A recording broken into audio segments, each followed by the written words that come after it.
What if buy and hold is a lie? We're told to ride out the storm, but that just feels like your savings are getting obliterated. What if a simple rule could signal when to step aside before a crash? We tested a 70-day rule that provides a clear roadmap for avoiding disaster. Here's how it works. Buy and hold sounds smart, but it's a gut-wrenching journey. Watching your portfolio get slashed by 30% in a crisis like 2008 or 2020 is horrifying, and many people panic sell at the bottom. Its weakness is that it assumes you have nerves of steel.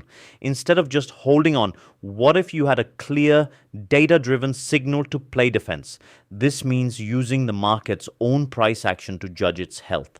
This brings us to the 70-day look back strategy. At the end of each day, you ask one question: is the index price higher than it was 70 days ago? If yes, you're invested. If no, you're in cash. It's that simple.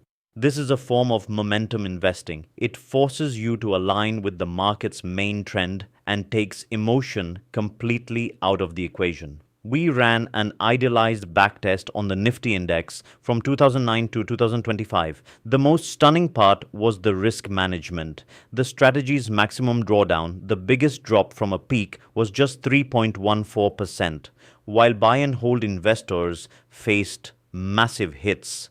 This strategy sidestepped the major pain.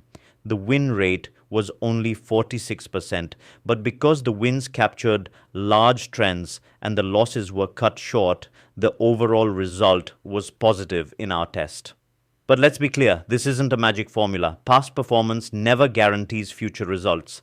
Our backtest was idealized. It ignored transaction costs and taxes, which lower real returns. In a strong bull market, this strategy can lag behind buy and hold. It's also vulnerable to whipsaws, getting faked out by a small dip right before a big rally. The goal here isn't maximizing profit, it's protecting capital from huge crashes. So does this rule destroy buy and hold?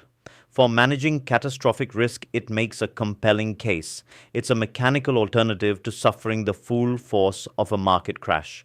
The biggest takeaway is this: having a rules-based system is a powerful concept used by top traders. It's about replacing guesswork with measurement. What do you think? Let me know in the comments, and don't forget to subscribe. This is the Traders Cafe. We don't predict, we ride.